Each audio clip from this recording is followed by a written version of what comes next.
I'm going to follow up with them and see if they've had any offers on their home, if how many people have come to see their home, and basically kind of leverage it that way, where this is where a agent would be so beneficial. Yeah, really great. Now, how, on a scale of 1 to 10, how comfortable were you with that? Honestly, Yeah, yeah.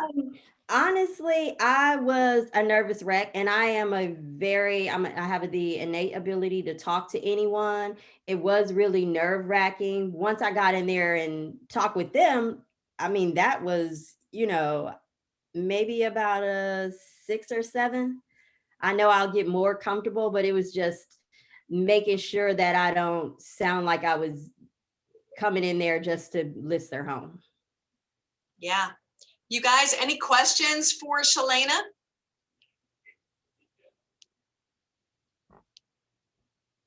So, Well, right. no, so Shalana, here's what was absolutely amazing to me about this is that you did it afraid. This was an uncomfortable thing for you to do. It was something that, it was You're something where breaking up, you Robin, on this my end. say that Robin, I again. didn't really hear any of that. I don't know if it was me or you. I didn't hear any of that. Is anybody having a hard time hearing me? No, No? we're good. Okay, good. So Shalana, what was really great, if you can hear me, I hope you can hear me, and then we're going to move on, is that you did it afraid. And that's what that's what I admire about that. 3 weeks in, you guys, and she goes to a for sale by owner. She did not have the comps. She didn't have the property tax records. She didn't have anything. I mean, she was just like, she called them, they said, yeah, come on over. And she like jumped in the car and just drove. And this is something where, yes, we could get into the details on, did she have them sign, permission to show unlisted property or anything like that. She wasn't showing anybody. She was just going to see it. So she didn't really need to do that. But this is where, you guys, to start any business, no matter what sort of business it is, real estate, a coffee shop, a bookstore, it doesn't matter. It takes grit. It takes boldness, right? And it takes getting out of your comfort zone, because man, that was not comfortable. But can we just take yourselves off mute and give Shalana, just give her a kudos. Woo! Good job. Good job.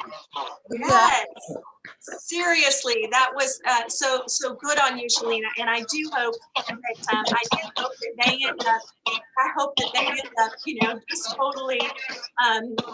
totally giving you the listing. I hope that's what happens. So that's great. All right, let's go ahead and mute yourselves again. And if you're not muted, go ahead and mute yourself again. So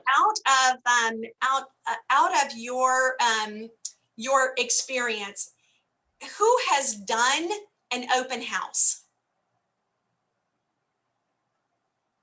So give me, okay. So if many of you are not on camera, I would love it if you could be on camera. I understand if you're in your little comfies at home, I get it.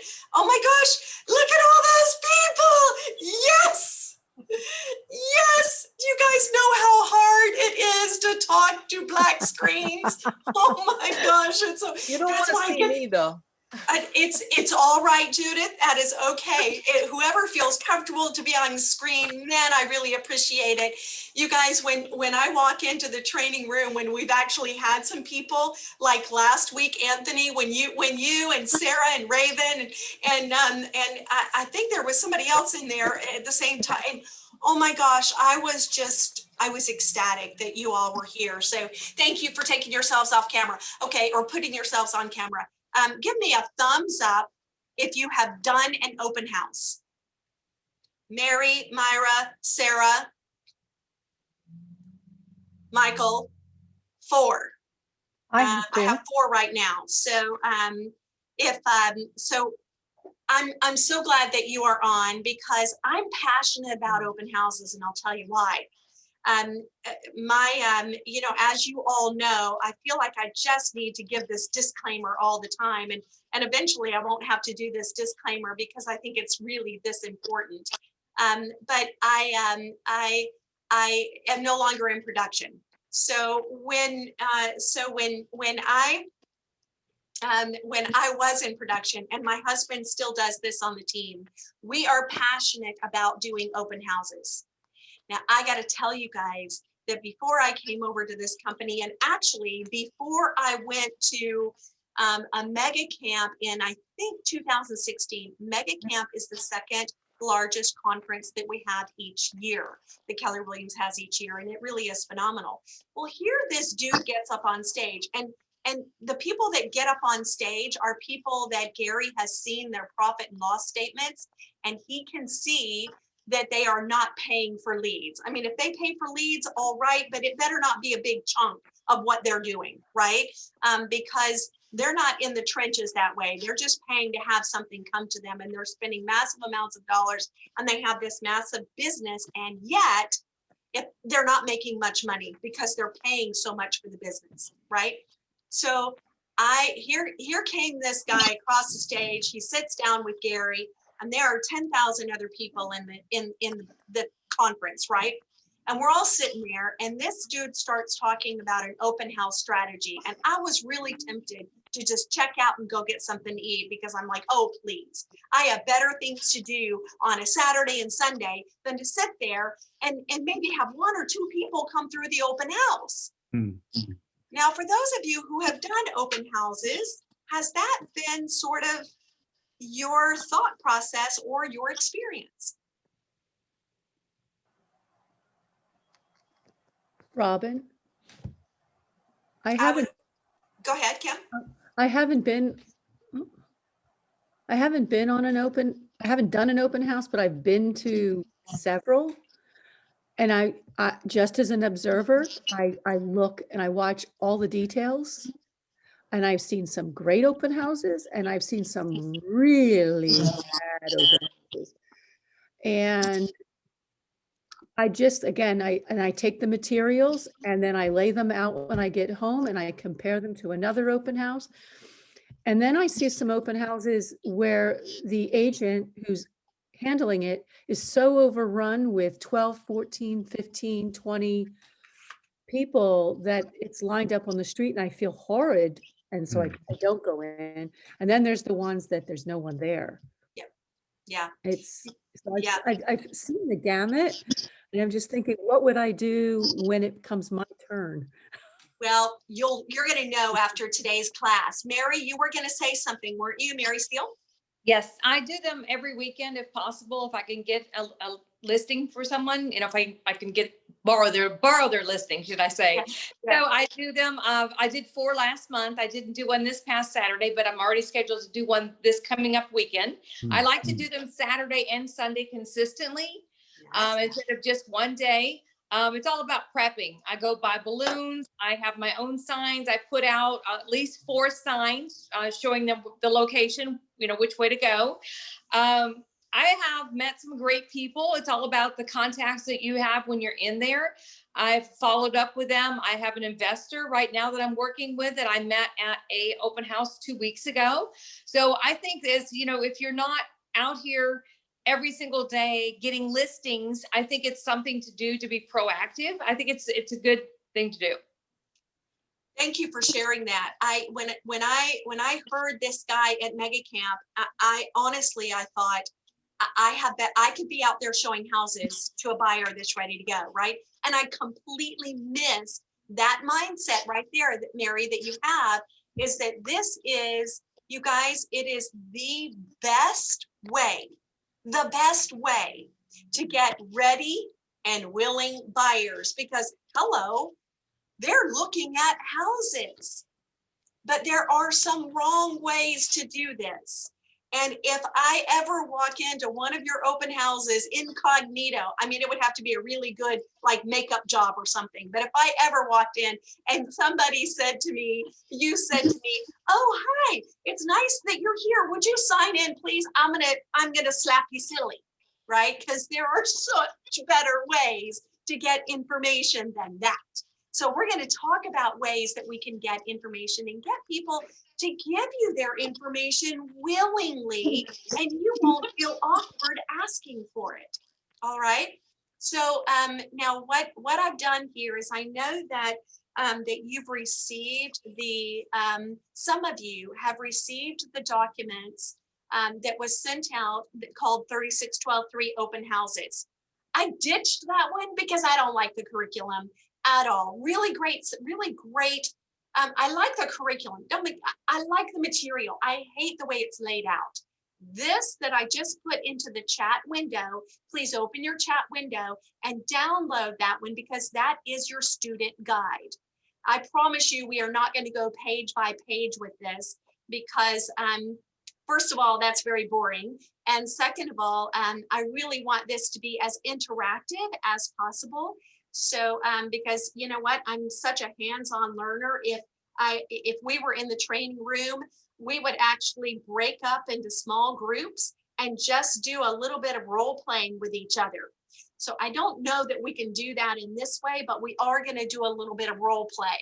Okay, so if you'll download that, does everybody see it in their chat window and that they can go ahead and download that? Oh, Mary still said she does not see it in the chat window.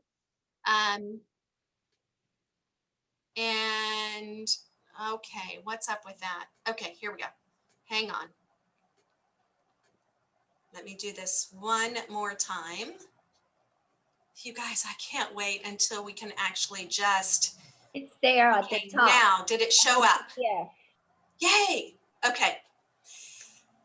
So go ahead and download that, use it as your guide, but we're going to get right into some things because I want to share with you how we're doing this. Now, what's really cool is that we are, let me make this big because I know it looks kind of small right now on your screen, but I need to like get some things cleaned up here. All right. Let me drop that down. Okay, is that big enough for you? Can you guys see that? Yes. Yes. Okay. Robin, Yes. I'm sorry, we can see that, but none of us are seeing it in the chat window. You're still not seeing the, No, ma'am. I can see it. I downloaded it. who I can don't- see it? I saw, Anu? Okay, Myra, all right, No. Kimberly, yeah. you don't see it in the, scroll up, you guys. I put it in there Mhm. twice. You don't see it? Yeah, it's at the very top. I'm on a see phone. it. Does that make a difference? If you're on a phone, you might not be able to see it. That's it. Yeah, Mary, it might be a good idea for you to switch to your laptop. Okay. If you're on a phone, it might be difficult. Okay. All right, that will be easier than me emailing it out. If you can't be on a laptop and you need this, you know the drill. Send me an email, robinlemon@KW, and I'll have it in your inbox. Okay. Couple things we are going to, the first thing I want to do is I want to show you how you can find open houses. Now, you all know that we are part of the Georgia Legacy Group. The Georgia Legacy Group consists of Chattahoochee, Keller Williams Chattahoochee, Keller Williams North Atlanta, which is in Alpharetta, and us. And so corporately, we have about 1,200 people, 1,200 agents corporately. So why is that important for you to know? Well, it's important for you to know because when you're talking and you're going to use one of the, and I use this word loosely, scripts, when you are chatting, having a conversation with people, and you say the same thing over and over, which is a script, one of the things that you're going to say is we have, I belong to a group of about 1,200 agents that we share listings and we share off-market listings. So guess what? Off-market listings are not in FMLS or Georgia MLS. They're off-market. We're going to talk about that in just a little while, but before, I want you to know what your tools are first. Now, what I've done here is I'm in FMLS, and if you'll see on this page, I don't have anything in right here, except I have active clicked and coming soon clicked. Now, for those of you new agents or agents or people that are about to become agents because you were invited here today, you will have access to this, and this will be a whole other class for you. But for those of you who are currently agents right now, I want you to, what I did is I came down and you will not have this on your screen. My screen looks a little differently than yours does. And the reason for that is I have added additional fields. And so the way that you do that is you click on add, and you can, out of all of these available fields here, you can add a field. And what I did is I added all of these fields in here. And it's important that you add list office code. List office code. Once what you do is, let's say I'm going to add number of carport. I thought that's a carpet. Number of carport spaces, right? And I would click add, and then that comes, it's now, see, that one says it's already on the search page, but maybe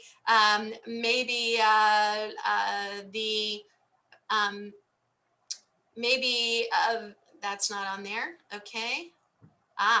Maybe that one isn't. That one is too. All right, forget my examples, but you'll scroll down and you'll get to list office code.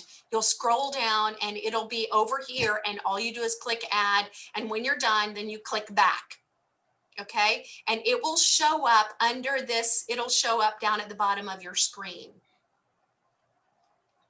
Now write these codes down. Our code is KWRO01. Keller Williams North Atlanta is KWNA01, and Keller Williams Chattahoochee is KWCH01. And then you click results. There are 45, let's see why. Yep. You're going to click results, and I don't know how that got there. And then you're going to see 45 listings, 2 coming soons, and the rest of these are actives. It's going to tell you exactly where they all are. Now, here's the deal, you guys. When you go through this, usually there's an icon right here. And if there is an open house already scheduled, usually it'll be in this icon. Now, why am I telling you this? As an agent who wants to do open houses and borrow other people's listings to do open houses, if they have not added the open house into FMLS so that it will populate on Georgia open houses, then it's not going to be advertised on Zillow and Realtor.com and every other website out there. So if you volunteer to do somebody else's open house, do ask that listing agent if they have listed it in the listing that there will be an open house this Saturday and Sunday between 2 and 5 or 2 and 3 or 2 and 4, whatever you're going to do it for. So you want to make sure that, and they have to do it. You can't because they have the listing. Okay. And then once they have done that, you can go ahead and reach out and ask if you can do an open house. Now, a lot of times you'll see it in the private remarks. If it says that there's already an open house scheduled, then you'll be able to see that. And they may not have anybody to do the open house yet. Okay, does that make sense? Mm-hmm.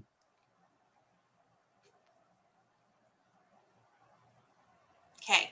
All right. Oh, good. There's Darlene Johnson, one of ours. Hey, All Robin, right. Now, quick question. sometimes you guys, as you look at this, as you look at this, there may be, when you call another one of either Chattahoochee or Alpharetta, and I want you to call that listing agent and say, hey, would you mind if I do an open house? I have an open house strategy and I'd like to share that with you. And I promise I'll give you feedback that will be helpful to your sellers. And may I do the open house? If it's Chattahoochee or Alpharetta, they may say, well, one of our own is doing my open house. Hey, that's great. Good luck. Thank you so much. And just keep on going, right? Don't consider it a rejection. Just keep on going, right? Because we have 45 here. Look how many we have with just Keller, with just us. We only have 20. Do we need more listings as an office right now? Yeah. Yeah. Now, those are the active ones, right? Those are the active ones. Okay, and the coming soon. Okay, so enough with that little tidbit. Okay, let's get right into it. Let me just check my chat. Okay, everybody good? Everyone good? Okay. Yes. So what we're going to do is now I'm using this. There's a new Ignite that's called Elementals. And I think that we're probably going to be teaching this because it's sort of it goes into more detail. I love Ignite, but there seems to be sort of this gap between Ignite and some of the other classes that we're teaching. And so I think we're probably going to start with this. So I really like this one. And okay, what successful agents do every day? Well, we grow our business and we run our business. And sometimes when we're running the business, we forget to grow the business, right? So, but does lead generation need to happen every single day? Mhm. Yeah, right? Yes. That's sort of a rhetorical question. So here's where we're going today. All right. We're going to talk about the benefits of doing open houses. We're going to talk about what the procedures are. We're going to talk about best practices, and I'm going to give you practical stuff. And you guys, this word right here, follow up. Oh my gosh, that's what gives the team, it gives my former team, we had 10% of our business every year came directly from open houses. So I believe in open houses. We're going to recap and then we're going to create your success list. Okay, here we go. Benefits of open houses. Guess what? They're cheap. They're really cheap. Go buy Kroger and get some of those cookies, get some small little water bottles, put those on the island or the table or something like that, and you're good to go. Okay. High ROI exposure. ROI, return on investment, massive good return on investments. You get really good qualified leads from one listing, and it's a very productive way to meet buyers and sellers and prospective sellers. All right, here we go. Prepare, prospect, and pursue. Prepare, prospect, and pursue. The 3 P's of open house. You're going to prepare for the open house. You're going to prospect before the open house. You're prospecting at the open house. You're going to prospect after the open house, and you're going to pursue those leads and in a very cool way that we're going to talk about. Okay, I have to put this in here. So and we're going to be talking about circle prospecting, all right? And I'm going to give you a couple of ways that you can do that, a couple of tools that you can use, but please do abide by the do not call list. All right, here you go.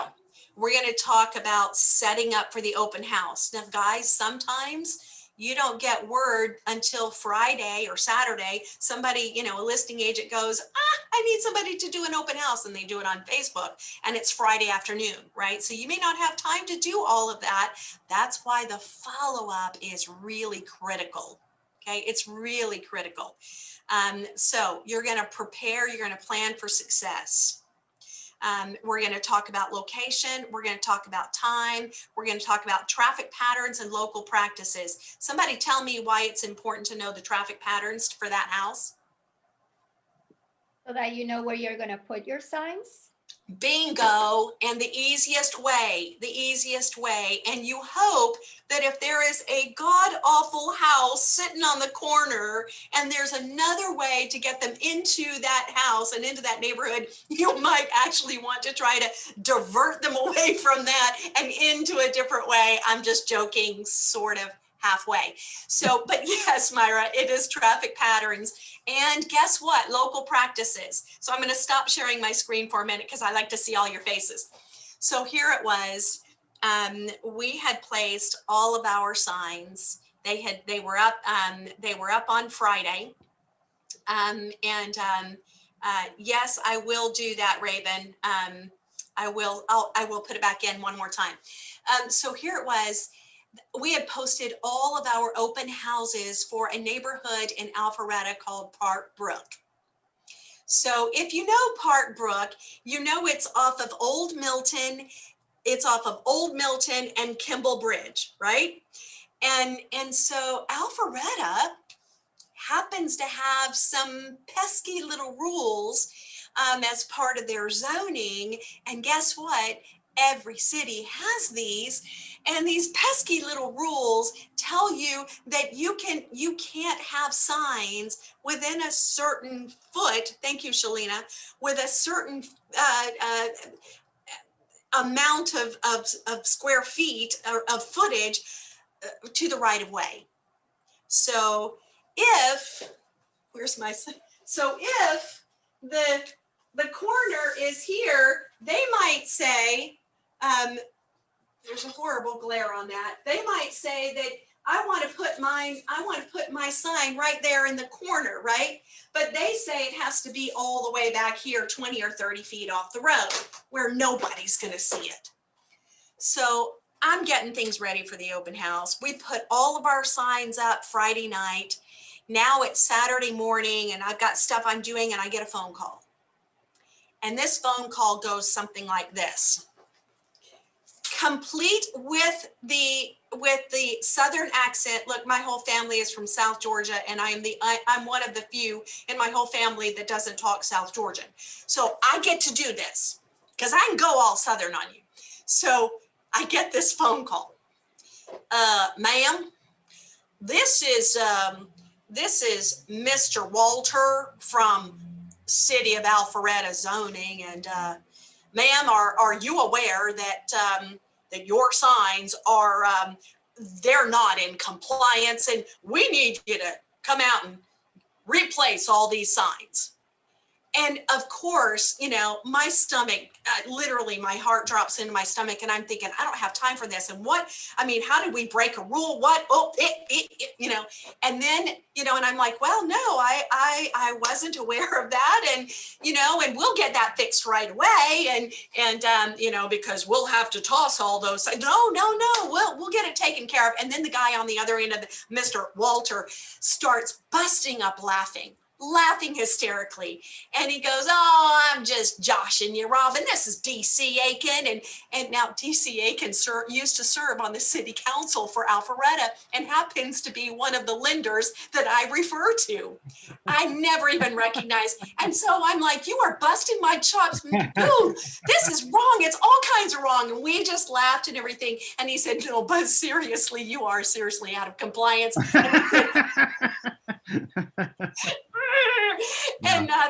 And he said, no, I'm not going to make you do anything about it. And besides, I'm not on city council anymore, but you should probably be aware of that. And I was like, all right, dude, thanks. We're going to leave our signs alone right now.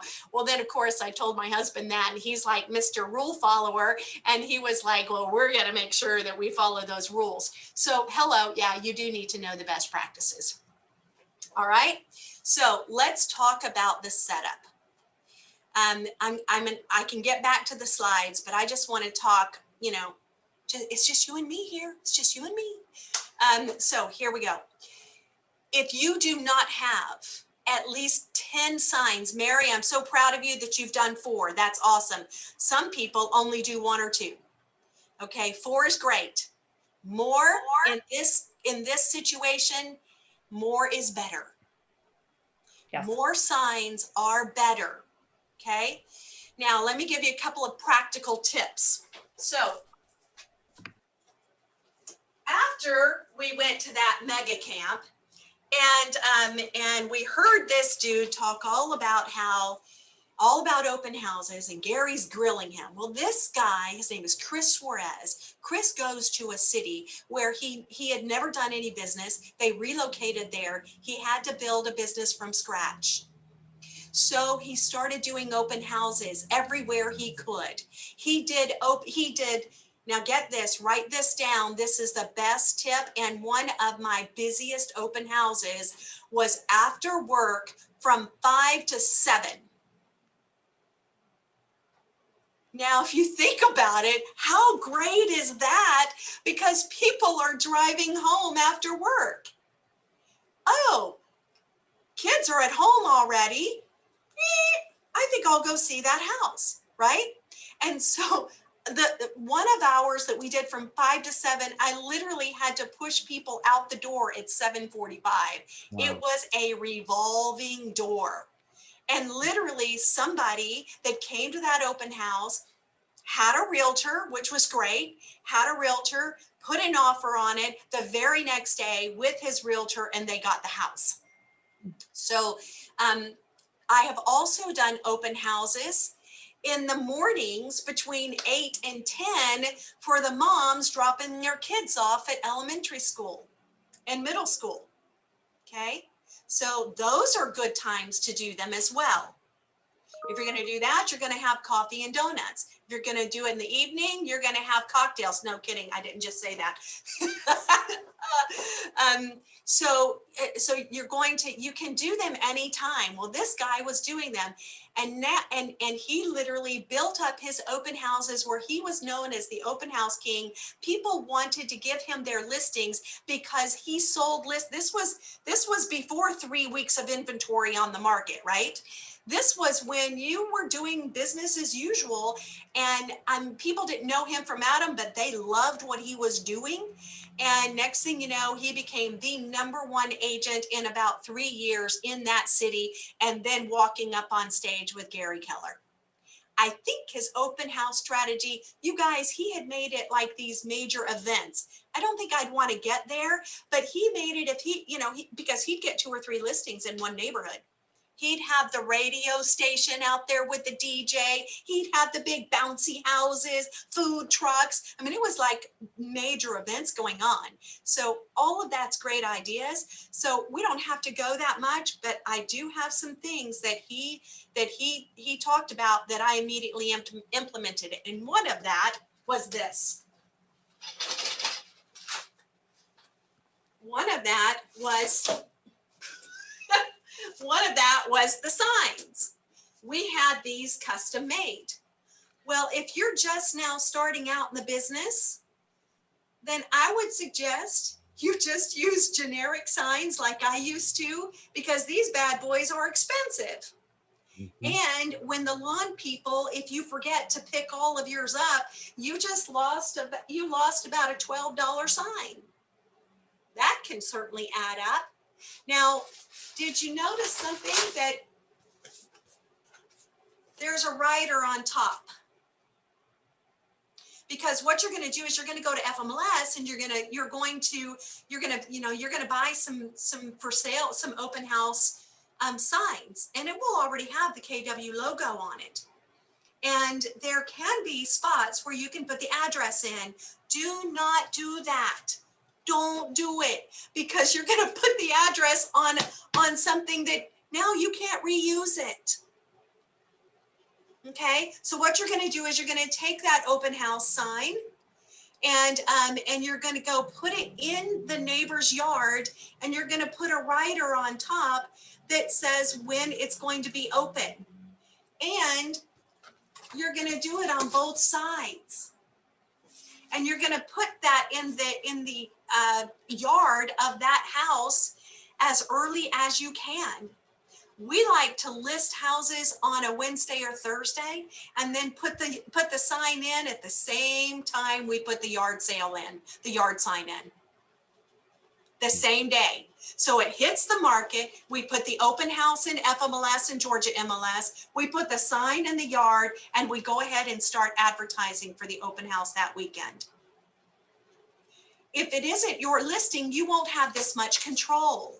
But what you can do, if you can grab that listing from somebody, you can go ahead and ask the listing agent if you can put a generic sign. And you guys, if you're doing open houses for other people's listings, they might have their own signs. Offer to put them in, offer to put them out there for you. Why? Because you're going to pull up Google Maps and you're going to look at the best traffic pattern and you're going to look at the best spots to put this in. Now, I would suggest you don't go more than a mile from the house. It's too hard to find them later. And also an inside tip, if you do put 10 signs up or more, if you've got a big neighborhood with lots of turns, you need lots of signs. And if you put something with a rider on it, if it's a small sign, yes, you can put balloons, but if you put the rider on it, if it's a big enough sign, you might not have to do balloons, okay? As long as you have enough signs for all of your turns. Can I Here is offer a suggestion? Yes, Just a cost-effective way of labeling your signs.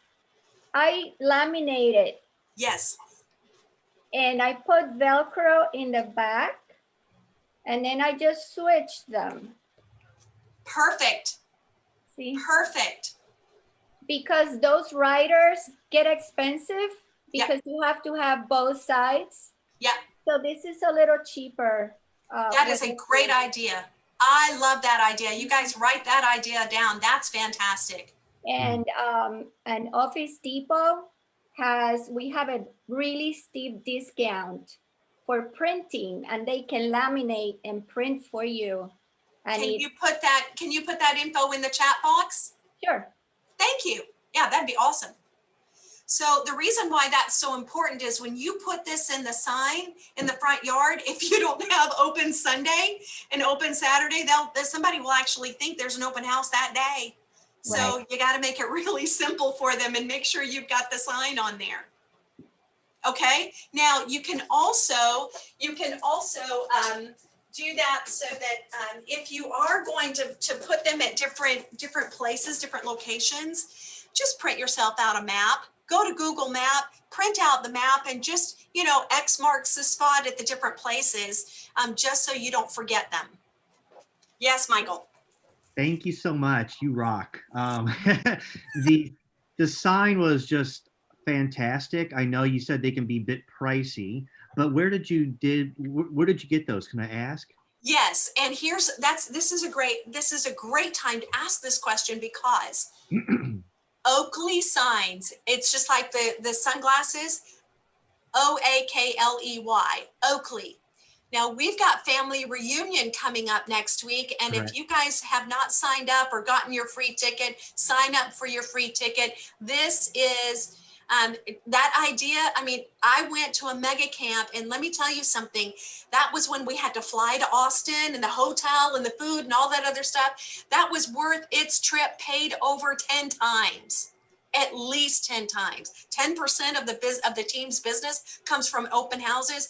Family reunion will be an amazing event that you'll get such amazing things out of. It's all done virtually. You can pop in and out, and I've got a little secret for you. Once you sign up, if you miss something, guess what? They put it on the website afterwards, about a week later. So, but if you're not signed up, you don't get them. So it's worth it. Okay. Much And is also, it, Robin? also tomorrow, if you signed up and you want a ticket, Sam is going to be doing a Zoom tomorrow from 2 to 3, showing you how to maneuver the family union experience, so you can get exactly what you're needing. So check out. I'm going to send out a link later on with that information. It's so great, Melody. Perfect timing on that, because before I went to my first family reunion, I sat down with an experienced agent because there were so many classes.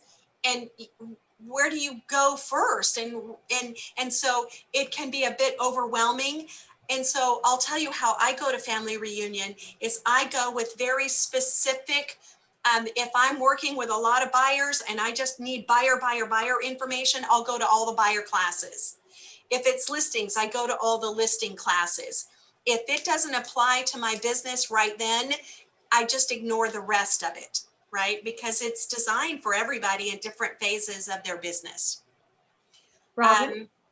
How much are the tickets? Anu, Melody? Well, Anu, let me tell you this. Why don't you, we're going to send out the link. The link is on the newsletter to register to win a free ticket on tomorrow. So Aubrey's going to be doing a drawing. If you have not put your name in that bag, click on the link in the newsletter and register to win your ticket. So you might win tomorrow, but normally it's $119. Okay, thank you, Melody. Yeah. This is where all of the vendors, guys, we have so many vendors and alliance partners, and they've just generously bought packages and for us to give to you. So, but we have a finite number. So and when Melody says that it's in the newsletter, it's in your daily, it's called a newsletter. That daily email that you get from her, either late at night or early in the morning, that gives you everything that you need for that day and the rest of the week. So that's what she means by that newsletter. What a tremendous resource that is. Okay, Oakley Signs. During family reunion, Michael, they will give a family reunion discount. Ooh, okay. So they do yard sale signs, they do open house signs and directionals and things like that. We actually had somebody, we had this one, we had it custom designed and everything. And then we sent, this says this way. Yeah. And so, it's because oftentimes, like, how do you do a directional sign to go straight? Well, you need a sign that goes this way. And then the open house to say go straight, right? But you can actually design everything and send it into their graphics department, and they'll work it out and everything. They'll give you a quote, but they give some really big discounts at family reunion. Okay, perfect timing. Thank you. Yes, I'm so glad you asked that. Also, Shalina asked, how do you find out about the zone ordinances? It is by city. So what you'll do is you'll go on wherever you're doing it, you'll go on to, in this particular case, City of Alpharetta, you'll go into ordinances, sign ordinances. You can just search sign ordinances and it'll tell you what the, what the requirements are. And every city has them differently, has different ordinances. Robin? Okay. I ordered my signs at Build a Sign, and you get a price break for 10. And so I ordered 10. And just heads up, I did an open house in a neighborhood that had 3 entrances. So what I did, I used all 10, and I took a picture of each corner where I put it so that I could go back afterwards and collect all my signs. Yes. And for all the women, Mary will actually absolutely, and Myra, you guys will hear, you'll be relating to me. Make sure you throw a pair of flats into the back seat or into the car, because if you're in heels, you do not want to be running across the road in traffic with your heels on. Been there, done that, don't do it. So just practice. I told you I was going to make this fun and practical. Now, all you guys, yes, if you need to throw some tennis shoes in because your heels on your shoes will bother you. I get it, And for everybody who doesn't necessarily want to admit to have, well, okay, I'm just going to leave that right there. No, dude, yeah, All right. I love that look, Anthony. He's like, whatever. Okay. do the prepping with flip-flops or tennis shoes before and after, because otherwise you'll end up with blisters. And on that. And if Oscar were on here, you guys, Oscar is absolutely amazing. If you have not met Oscar in the office, I think he's like the gentleman of the office. He's so sweet. I love him to death. He did an open house with me because I said, come shadow me and let's do an open house together. It was pouring down rain. You need to get your signs after the open house. You don't want to wait and go back Monday morning after the landscapers are there and tossed your stuff. So I don't want to spend too much time on signs, but it's important. These are important little tidbits I feel like you need to know. So now I'm going to start talking really fast because I want to get this in. Okay. make sure you have rain galoshes on, because poor Oscar, he was so sweet. We had to get all of the signs. And when I'm talking rain, I'm talking like Noah's Ark deluge. Poor guy. He was soaked afterwards. He was so nice. But be sure, because if it's raining, you're going to have to get your signs. So make sure that you've got all the right equipment and everything. The other thing I want you to know is that your prep ahead of time is going to set you up for success. All right, so we've talked about signs, we've talked about placements, we've talked about making sure that the listing agent has advertised it, they put it into FMLS. There's a little tab when you put your listing in, and if the agent doesn't know this, you may have to instruct them, but there's a little tab when you're editing your listing. And it says manage photos, and it says manage open houses. They are to click on that manage open houses, and that way they can log the open house, because if they don't do that, like I said, it's not going to be on Zillow and Realtor, and your traffic is going to be really low at that point. The other thing I want to suggest that you do is have another person with you. You guys team up, right? You can split the leads, no big deal. If you talk to somebody and they get it, and they talk to somebody and they get that lead, hey, the more the merrier, but be safe. Be safe, because if you've got a big house, so let me tell you two things here. The first one is work in partners, because this is practical, not just for security reasons. If you've got a poppin' open house that's been advertised on Zillow, you have 10 plus signs out, and you've walked the neighborhood and did door knocking and circle prospecting, we're going to talk about that in a minute, and you've done everything that you need to do, barring a deluge outside, you should have a pretty successful open house. And that means that you're not going to be able to have individual conversations with every single person that's of value. Why do we want valuable conversations? Because we want clients. And so sometimes that means you need to pony up with somebody, right? And that way, you know, while you're talking, if somebody else comes in, they can. And more importantly, you catch them on the way out.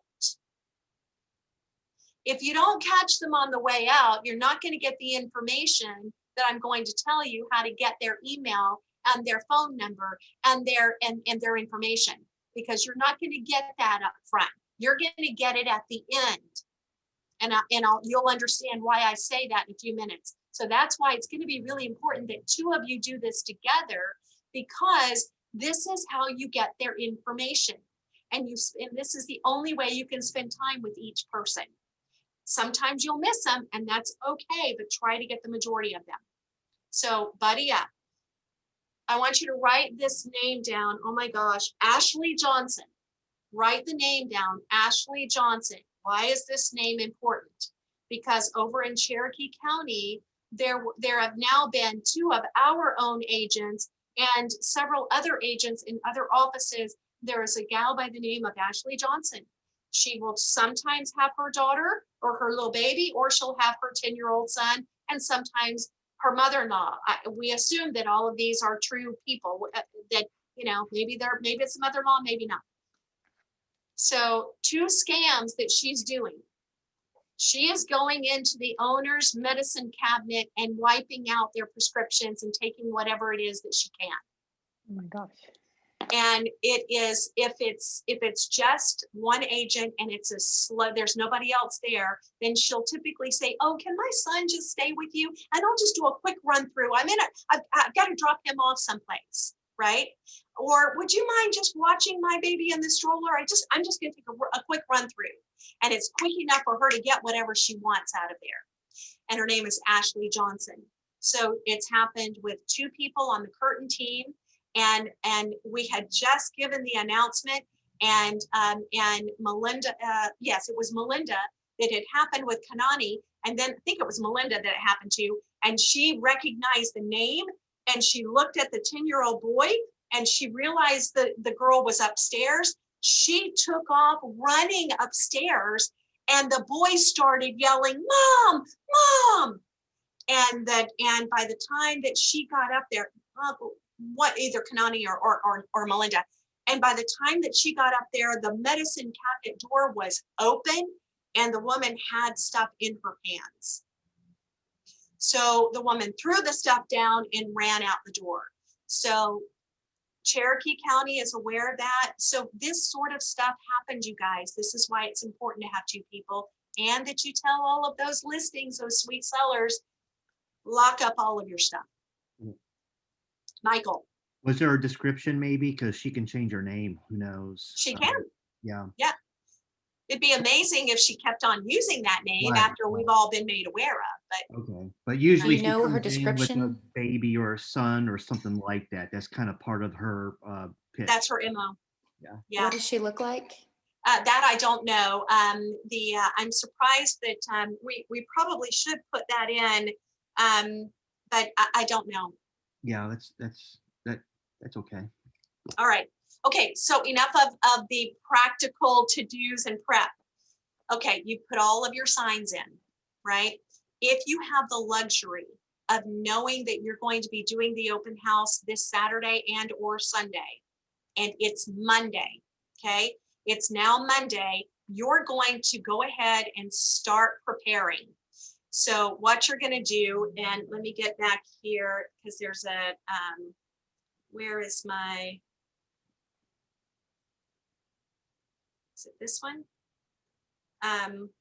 This is what happens when I don't stick to the model. Okay, hold on. Ah, there it was.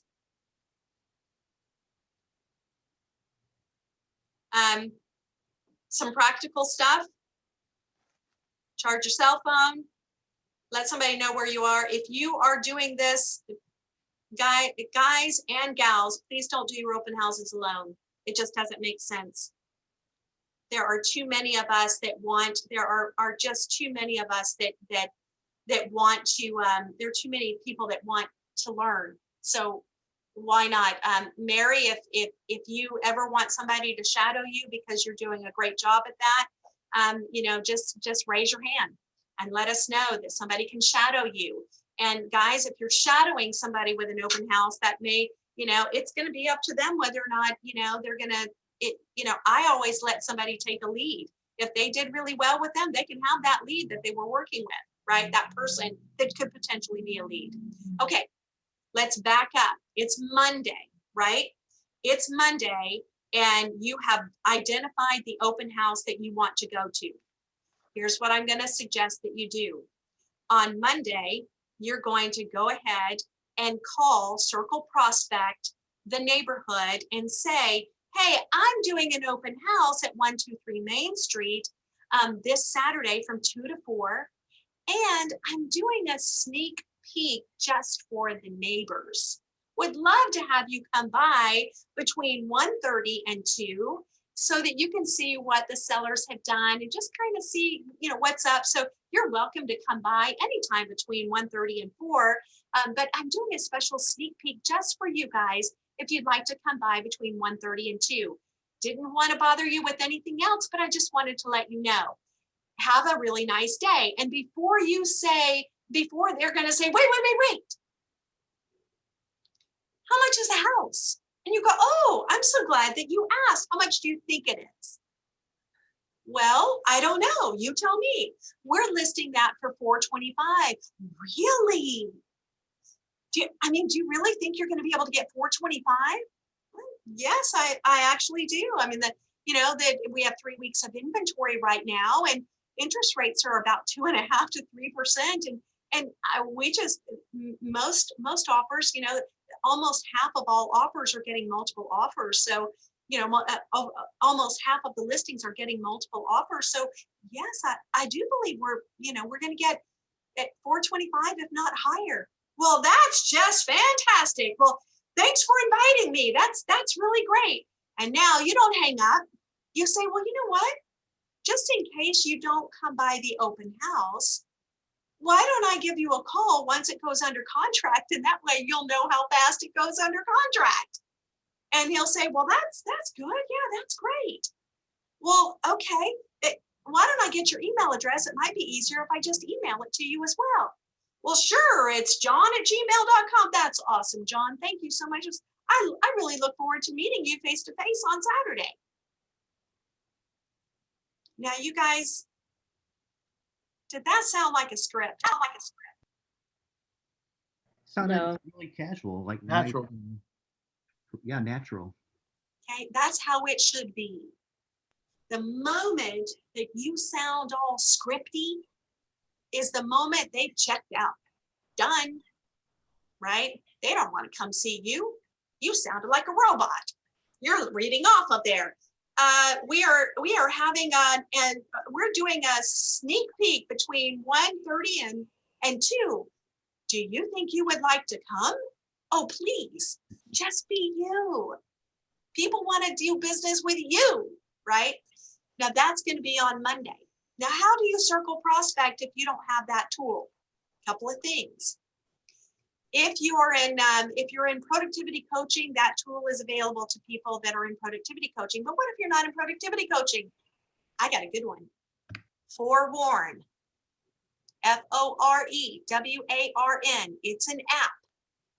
And it's called Forewarn. Now, you guys, this is the best thing since sliced bread. I got to turn this heater off.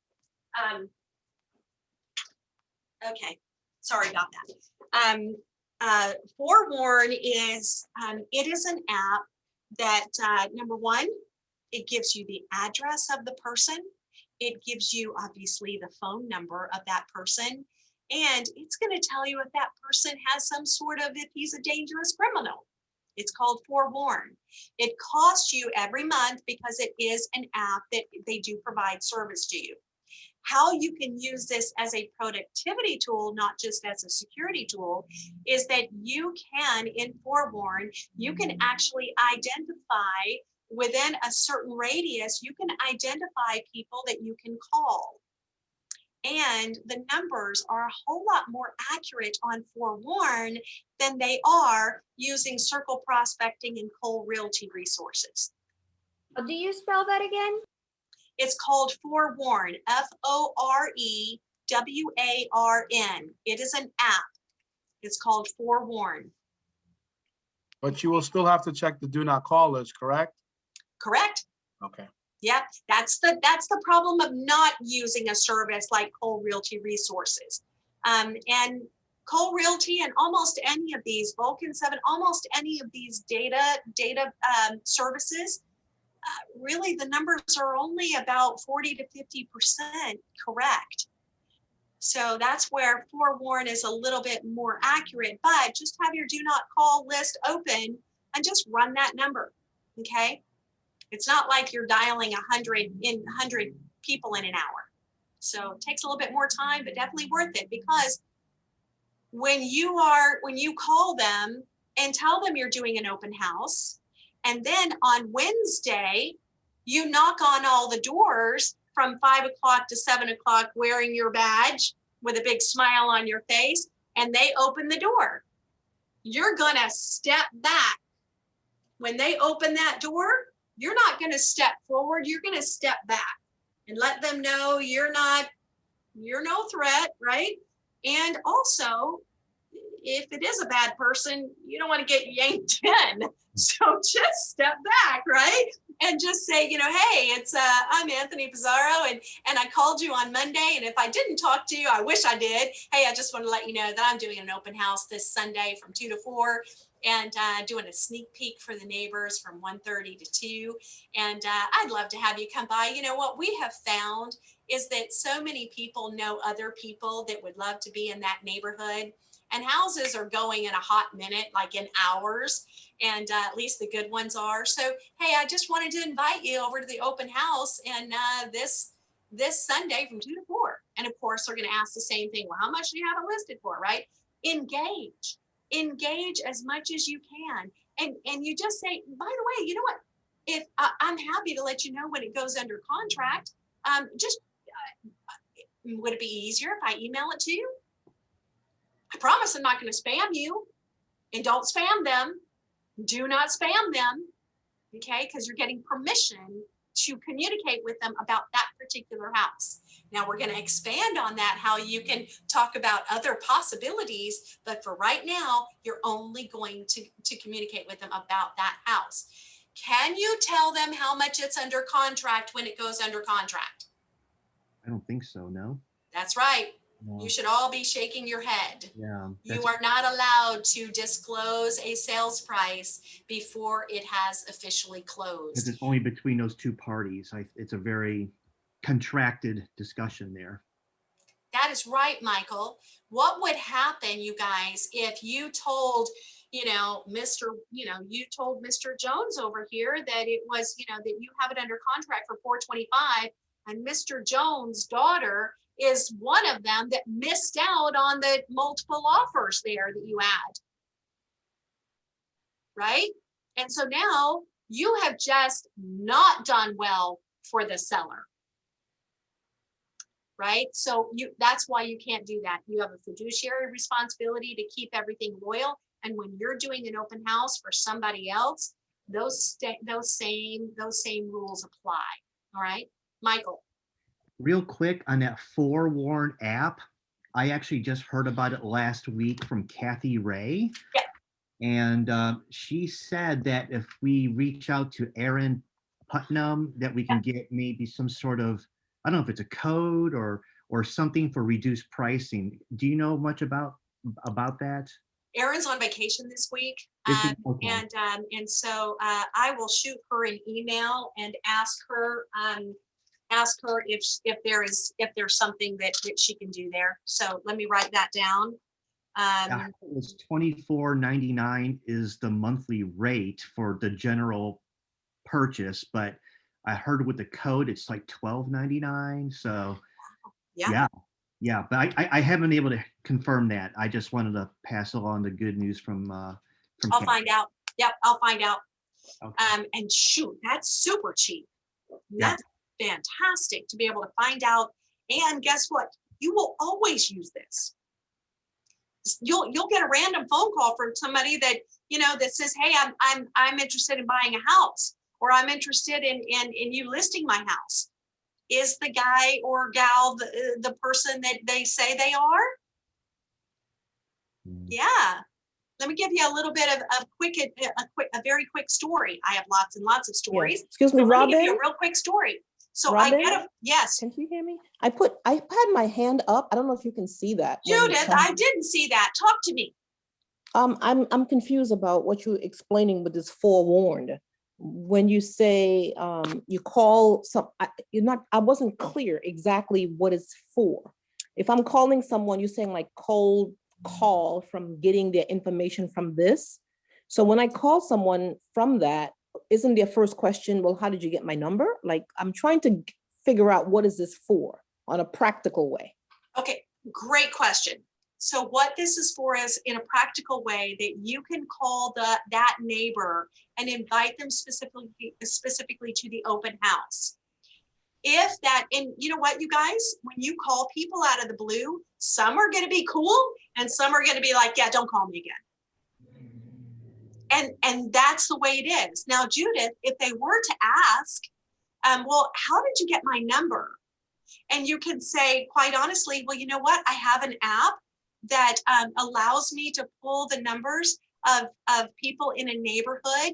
And it's actually a really neat app because if there was somebody dangerous in the neighborhood, it would actually let me know that I should be aware. So I'm not checking up on anybody, but it's a tool that we use, especially in our business. It tends to be dangerous sometimes, but it also has some positive uses, like letting neighbors know that there's maybe a house that's just come on the market. And if if you'd like the information, I'm happy to give that information to you. But if you don't want to be bothered again, I will not call you again. And I'm sorry to bother you.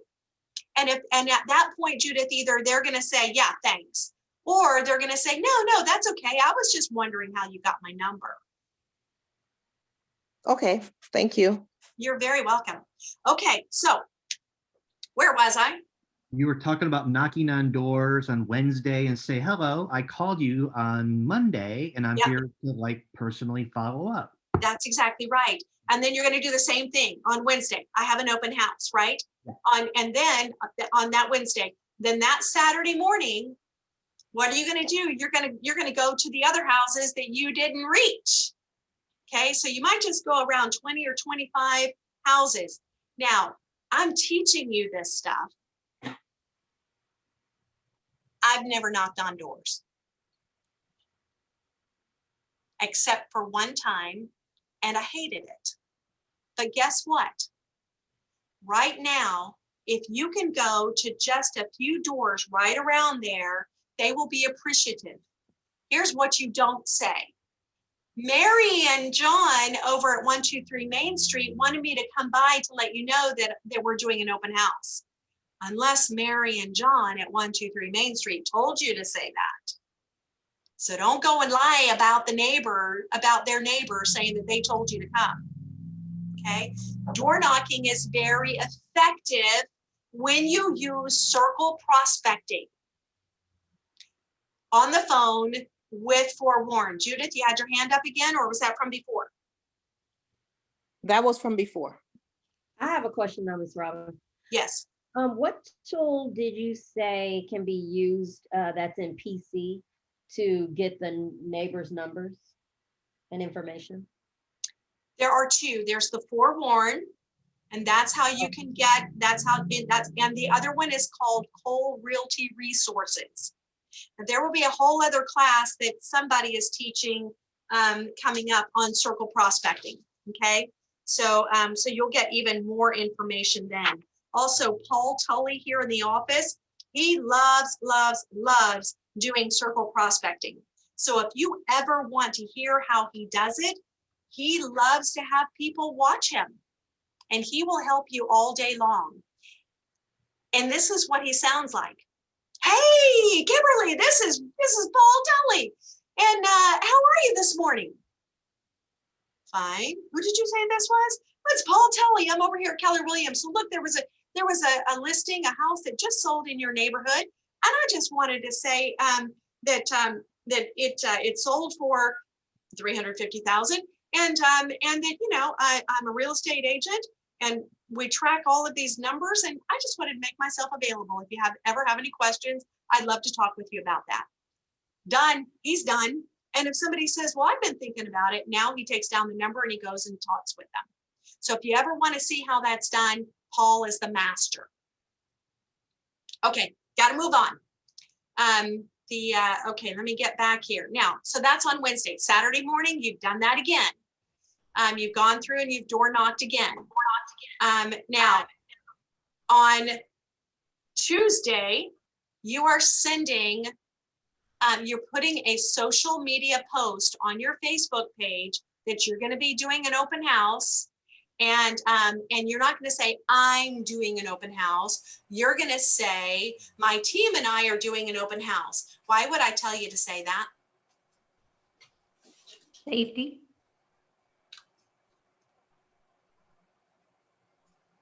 No guesses? For safety reasons? Yeah.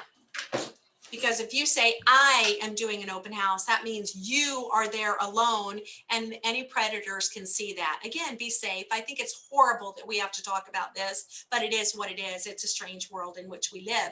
So, so say, hey, my team and I are doing, or we are doing an open house, whatever you feel comfortable with. We are doing an open house. Come join us Saturday from 2 to 4 and to come see this great house. Okay, or whatever it is that you want to say. And then when you are door knocking on Wednesday, you're gonna do a little selfie in front of the house and say, this is the house I'm doing an open house at on this Saturday. If you know of anybody that wants to live in X neighborhood, send them my way, 2 to 4. Really looking forward to seeing you guys. Okay, and then you're gonna do the same thing on Saturday. You're gonna post it again on Saturday. Open house this weekend, don't miss out. Now, let's talk about the actual open house. Any questions on this so far? Are we good? Am I boring you? Are you about to fall asleep? Don't make me have to get up and dance. because you do not want to see, you don't want to see this. I'm like this. Don't you laugh at me. Okay, here we go. Here we are. So now, Venus, thank you. Okay, so now you're at the open house. You've set all of your signs. You got there early. You've set your cookies out. Now here's what I want you to do. Let me see. I hope I can find these really fast because I just now thought about this, thinking about when that this is a great thing for you to do. Ready? If you will create a sign, and if I can find it, I will, I'll show it to you. It is a sign that says, ask me about our zero cost financing. Found it? I'm going to share the screen.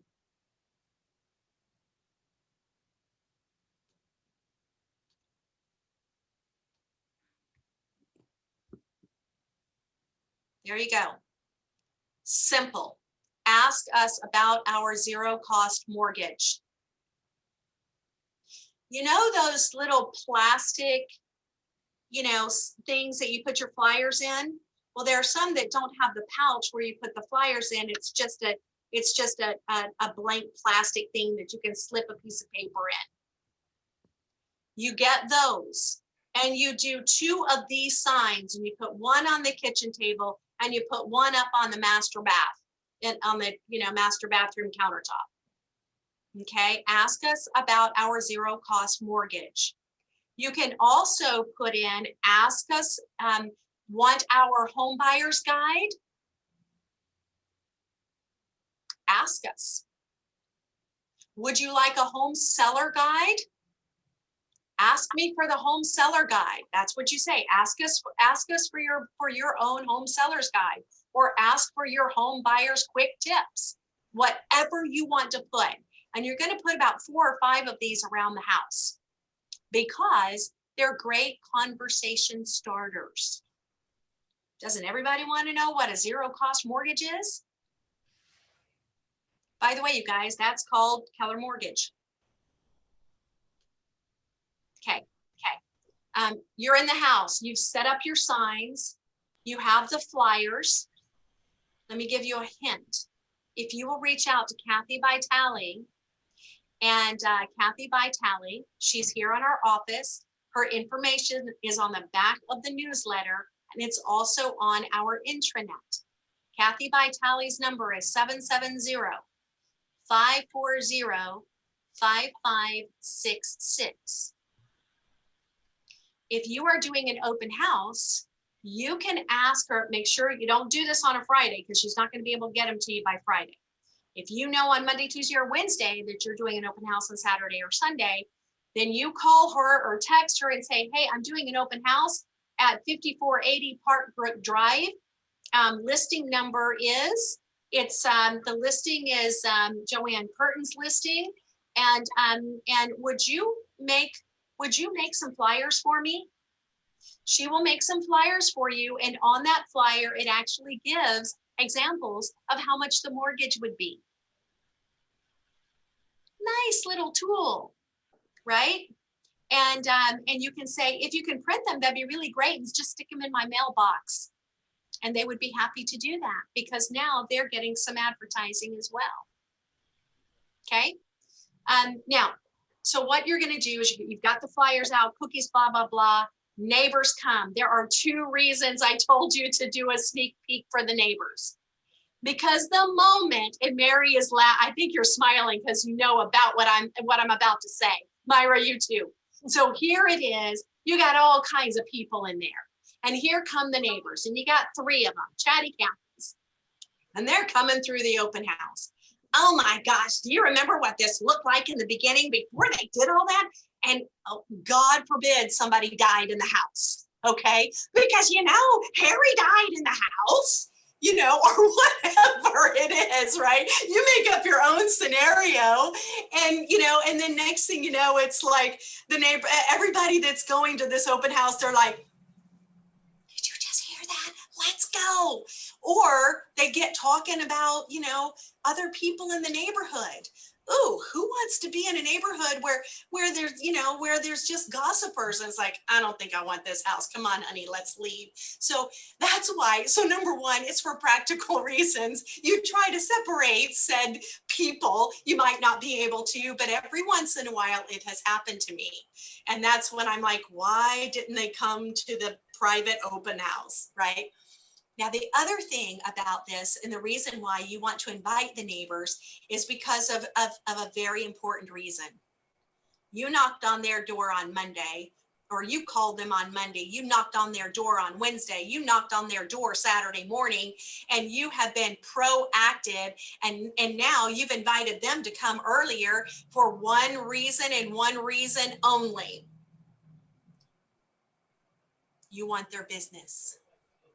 You want to shine, because yes, they could do this and you want to avoid that. That's, I'm saying all that in jest and practicality as well. But they're going, my gosh, this person called me on Monday, you know, knocked on my door Wednesday, came on Saturday. They're doing this open house today and tomorrow. They're doing a sneak open house. Oh my gosh, this person is a go-getter. When we sell, we want this person. And ahead of time, when the sellers come in, you know what they always talk about? So even they always, and sometimes it's hard to get away from that conversation. And so you just got to get your people skills on up there. But they want to tell you how this house is different than their house. And then they're going to tell you what they did to that kitchen and well, what we did in our kitchen and blah, blah, blah. It's a little bit different, but kind of similar. So this is where it ends up being where you can now, guess what? You're learning what they've done to their house. Oh, you put the quartz in. That's awesome. Did you do the whitish or the grayish quartz? Yeah. Oh, I bet that looks really nice. And you're complimenting them. And then you're going to say, you know, right now, it's like, it's almost like you throw something up against, well, you won't want to say this, but you know, I mean, it's the housing market is so hot. You know, when are you thinking of selling? And if they have their own agent, they're going to say, well, we have our own agent we're going to list with. I just wanted to see this. Oh, no problem at all. I'd love to come by and see the house because I may have buyers whenever I sell this, I will probably have a list of 10 or 12 buyers that need houses and they may love this neighborhood. Can I come by and take a look at it anyway? Again, your FaceTime is so important. FaceTime. Sarah said, what if they tell you that they don't want any neighbors snooping around their house due to some bad blood? I have a bad neighbor situation before. Yes, if they do tell you something like that, that they don't want any neighbors snooping around, you can say, now, are you talking about, Sarah, take yourself off mute and clarify that. I don't want to go down a different trail with this. So you had said that they would view you as a real go-getter, especially all that you're doing to put into marketing that house, but that they appreciated being able to preview their neighbor's home, but they wouldn't want anybody previewing their home because they don't like their neighbors. Understood. And so, and on something like that, you're literally going to defer to them. You don't have to be pushy about that at all. You can say, oh my goodness, you know, here's what's great is this seller said, hey, I'm all about it. They can come in ahead of time. Sometimes it's really hard to control who comes in your house for an open house. So if you don't want an open house, that's okay. It really is. There are some, and you know what, guys, I've had people say they don't want open houses. You know, I just mean like that preview, that 1 hour preview before the open house. What if they just don't want that? Then you don't have to do it at all, but you do want to know ahead of time before you invite everybody. Right. And you can, and you just accommodate that. You say, you know what, that is no problem at all. Okay. All right. So now here we are, the open house. The neighbors have come and gone. Hopefully they've come and gone, but that's okay if they come back because they may come back at the end and want to talk to you one-on-one. So don't leave too early. Make sure that nobody is coming in at the last minute. It could be a neighbor that wants to talk to you and ask you to come over to their house. They went home, cleaned up their house real quick and said, hey, come on in, take a look at my house. Tell me what you think you could sell it for. And that's happened too. right? So the idea is you're going to impress the socks out of people with how hard of a worker you are and how great of marketing that you're doing, right? And that you've advertised. And okay, now here we are. We're ready. The open house has begun. All right. Now, here's how this can be. Shalina, I want you to be my my role play person. Okay. Okay. All right. So Shalina, you are coming in, and you are you do not have an agent, but you're not really. You're kind of like, well, maybe I should tell them I have an agent, but so we're going to come in. We're just going to wing it. So you've come in the door. You guys, nobody else is here yet. Shalina is coming in first. Shalina, come on through the door, and I'm going to say, hi, how are you? Oh my gosh, it's a blue sky out there. It's no rain. Can you believe it? Yes, I'm so happy it's warm finally. Right? Me too. And for an open house, I always feel bad on open house days when it's raining. By the way, I'm Robin Lemon, and you are? Hi, Robin. I'm Shalina. Shalina, nice to meet you. So how did you get to us? Did you get to us from the signs, or did you get to us from Zillow? How did you find us? Well, I was kind of driving around, just came from shopping, and I seen your sign on the road, so I thought I'd stop in. Awesome. I'm so glad that you did. Have you been looking for homes very long? Not really. Cool. You know what? They're now new construction models. Now there are some new construction models, and it's really cool to go into them. But I gotta say, that used to be my getaway from the kids when they were little, as I'd go and I'd look at the open houses and the new construction. So I get it. I think you'll really like this one. So I don't know what you're looking for or whatever, but you didn't come to talk to me, Shalina. You came to see the house. So here's what I'm going to tell you. There are 4 bedrooms up. The master is on the main here. And when you get a master on the main, usually the main living area is a little bit smaller because you've squeezed in a master on the main. So so the master is on the main here. They did a beautiful job on finishing out the basement. So you go ahead and take a look. The house is $575, and I'm going to let you go ahead and take a look. I would love to hear your feedback about some of the things that they've done when you're done. So you go on ahead, Shalina, and go see the house. And Okay, then I'm off back. she goes. I like that. Off she goes, right? All right. Now Okay. you've gone all through the house, and you've come back. Now by this time, you guys, the practical thing of it is now you probably have other people that have been coming in. This is why it's important to have 2 people, okay? So that they can also have that conversation and send the people on their way, all right? So you're gonna have somebody sort of, not like manning the stairs or anything, but kind of you're still hanging out in the foyer type area. Don't hang out in the kitchen, hang out in the foyer. You can get people when they leave and people when they go. I will say sometimes somebody will slip out the back door and you don't get a chance to talk to them, and that has happened. So Shalina, you've come back, you're now in the foyer. And so so I come back and I look at you and I go, you're back. Okay, Shalina, tell me, what did you think about the sizes of the bedrooms upstairs? Oh, I think they were great, but what I fell in love with was that master bathroom. That was amazing. You liked that. Tell me what you liked about it. I like that it had a double vanity. I like that it had a separate shower and then tub, and it was just beautiful. Did you like the finishes, the tile and everything? Yes, absolutely. Gorgeous, gorgeous. I can see myself in there now. Right? I think they did a really great job. Now, you guys, most of the time you'd want to pounce on that. Well, let's say when you'd want to go all salesperson, don't avoid that pitfall. Don't, right? Don't. Okay. Because they will clam up like this. So you're going to say, so I love that. You liked that color scheme. Yeah. Yeah, absolutely. Yeah. Tell me what you liked about the kitchen. The kitchen, I like that it was white. I love white kitchens. So that's what I really loved about it. What would you change? Actually nothing. I think it was great. I love the island in the middle, so there was nothing I would think about changing. Yeah. All right, let's get to the real deal. Let's talk about the basement. What do you think about the basement? I feel like that is somewhere that you can, if you have a mother-in-law or someone staying with you, that you know, they can have their own living quarters downstairs. So that was great having that addition. Yeah, yeah, I love that. Okay, so here's what I'm hearing. I'm hearing, Shalina, that you liked the finishes in the master bathroom and that really worked well for you.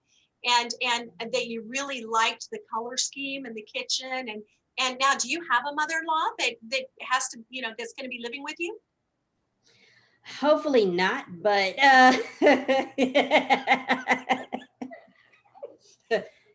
Oh, no. hopefully not. Could be a possibility. Whatever. Yeah, yeah. Well, you know what? So Shalina, thank you so much for coming by. You know, here's what we have. The reason why I asked you all of that is that naturally I'm going to give this seller your feedback, and he's going to love hearing the feedback. And, you know, they put so much into it, and that's really great. Now, you know, what I'm hearing from you is that you really like this open floor concept. You like the finishes and everything. So if you were buying today, would this house work for you, or would you need to look around some more? Would you want to see some more stuff? I'm going to be honest, it is out of my price range. I love everything, but I would be looking for something about $150,000 less. But so yeah, I get that. Well, here is what I absolutely love doing, because I feel like we can get that 300, you know, that 350, 400,000 house for you with those things as well. So might be in a different area or something like that. So what areas are you considering?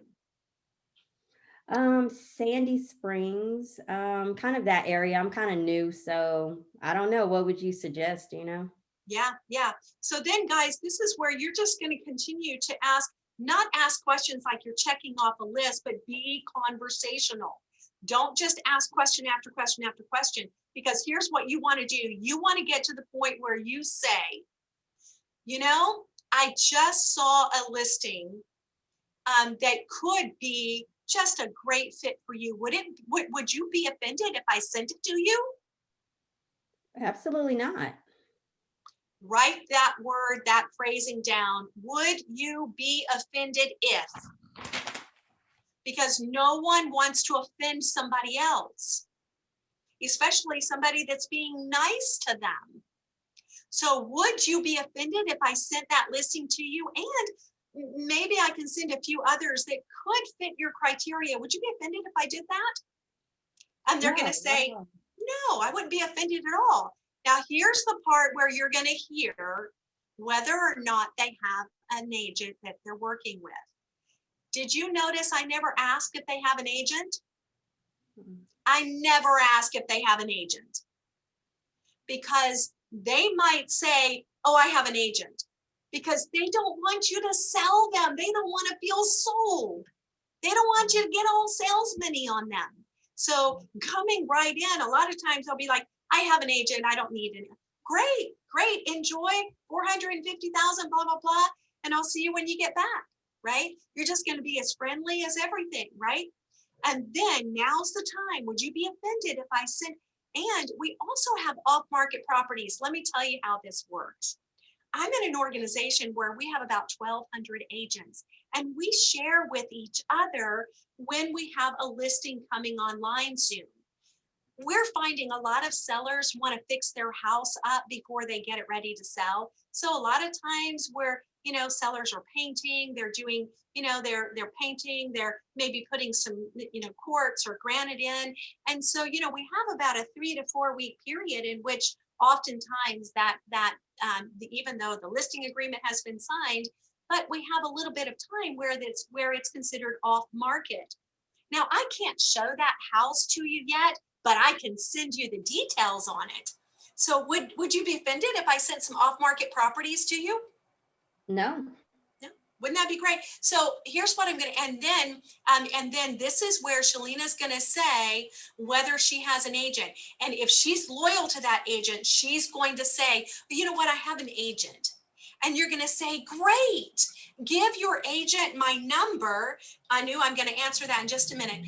And you're going to say, great, give your agent my number, because if you're looking in this neighborhood, it's very possible that I could get more listings in here, and I would have those off-market properties, and I'm happy to let her know when it's going to be hitting the market, and then she can tell you. Would that work for you?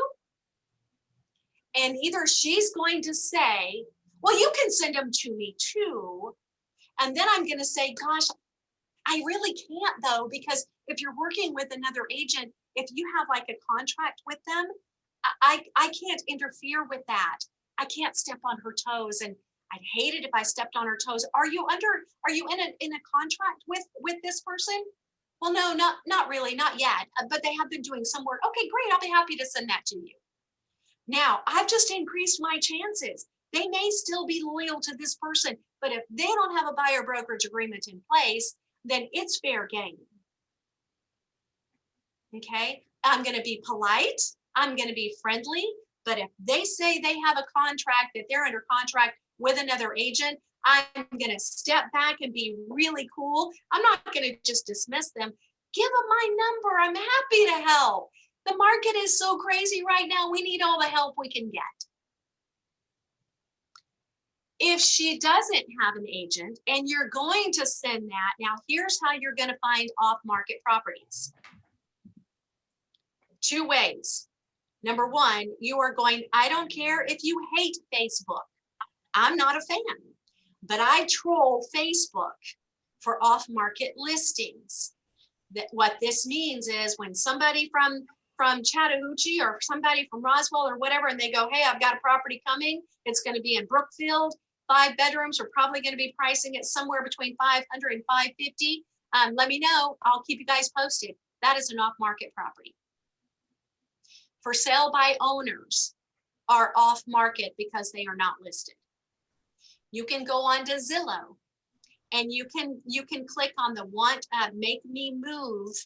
That on a Zillow, there is a make me move button and it has the seller's information. And you can give that seller a call and you can say, hey, I'm Robin with Keller Williams. And I saw that you have a make me move on Zillow. And they say, yeah, do you have a buyer? And you say, I have, my whole 1,200 organization has buyers. We have more buyers than we know what to do with. We're writing offers on several houses just to try to get them into something. I have buyers. I sure do. But I'd like to ask you, would you be offended if I told some of these buyers about your property? No, I wouldn't be offended. That's why I've got it on the market. Well, awesome. Here's what I'd also like to do, if you don't mind. I'm pulling a Shalina right now. What I'd really like to do, if you wouldn't be offended, is come by and take a look at the house. This is where forewarn comes in, you guys. Do I, as a woman, want to go in? And if you can bring somebody, bring them, right? Be safe. We'd like to come by, take a look at your property, and because you never know, we could have that buyer. Okay, now when you're there, you're going to do what Shalina did, and you're going to say, now, if I get in, if I don't, we have buyers all the time, I'm going to take this information back. May I have your email address so that I can stay in touch with you? And I'd like to try to help you out as much as I can. Boom, you have an email, you have the phone number, you have the name of the person. Could you put that person on a smart plan if you didn't promise not to spam them? Yes, you can. All right. Now, here we are, we're at the end. Now, I've asked Shalina if I can send her some off-market properties. I've asked her, made sure that, that we're gonna, that she's okay with me sending this stuff to her. And it's now Sunday and it's done. I'm exhausted. I've been talking all day. I'm ready to be done. I got to go get my signs and put them all in the back of the car. And then I got to go home and grab something to eat and blah, blah, blah, right? And I'm tired. You guys, before 8 o'clock at night, every person that you got their contact information, you're going to do 2 things.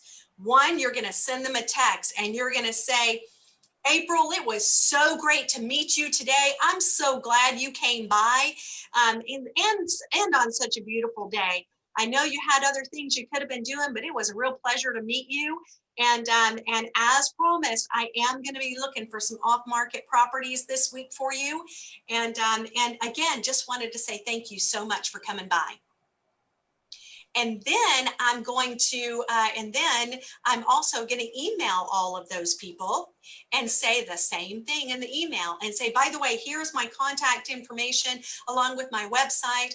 And by the way, if you would like an app that helps you find properties and will ping me for more information, here is the QR code for you guys that are new. Get with Lucy on this. She's going to show you how to do this.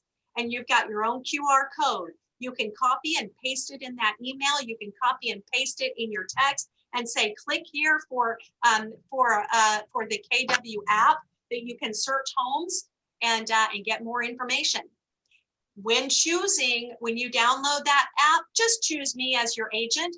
And that way I can make sure that I'm sending you exactly what you'd like. Okay. And at the end of that day, if you're holding your own house open, please send an update to the seller. We had this many people.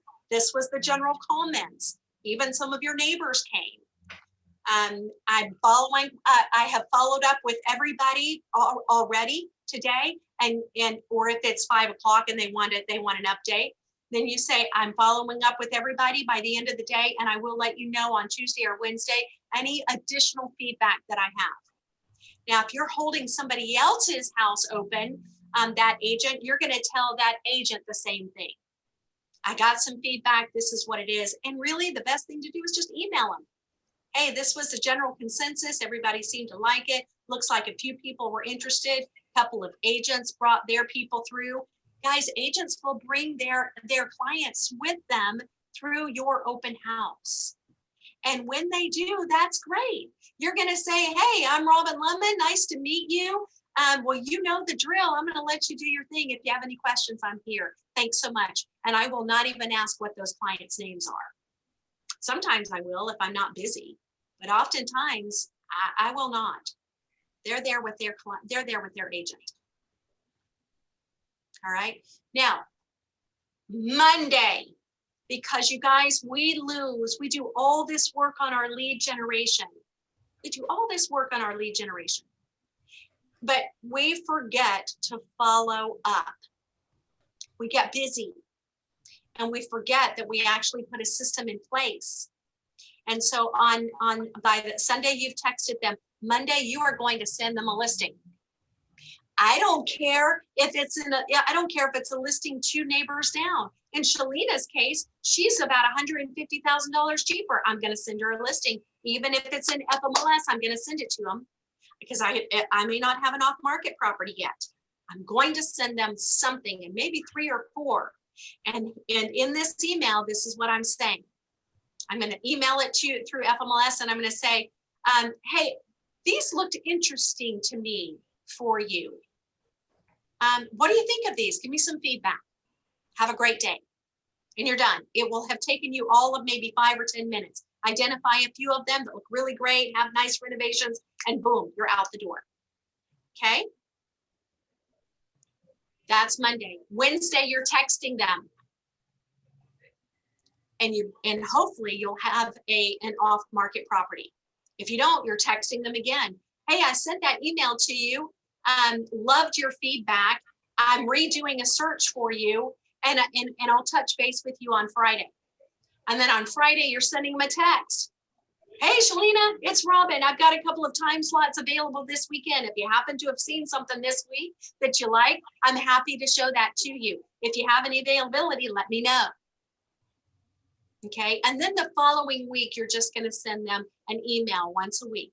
Unless they're a hot lead and they keep on responding to you, you're just going to keep finding them listings until they're ready to go out and take a look at houses. How complicated is that? Robin?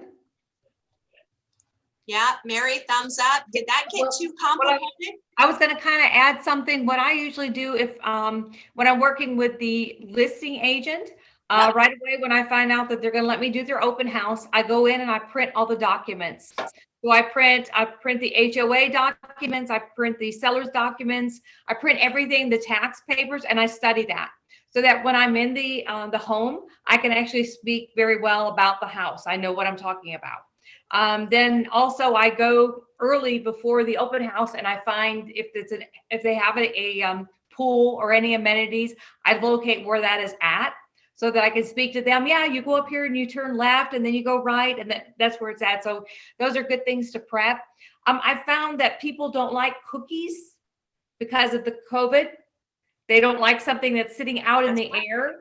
That's right. So, Don't do that now.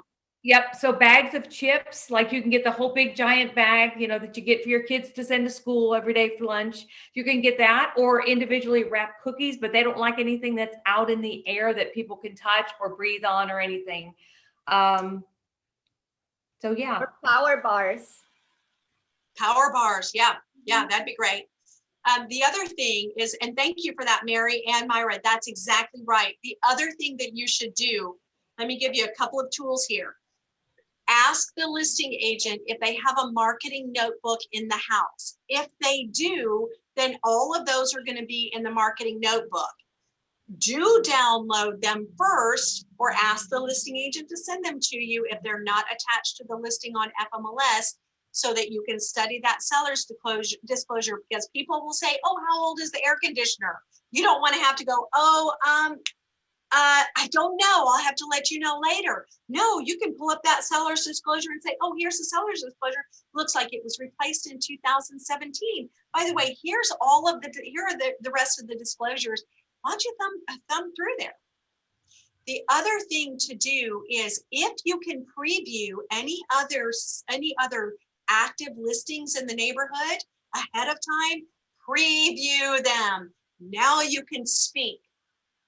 Well, this house has had this renovated, that renovated, blah, blah, blah, blah.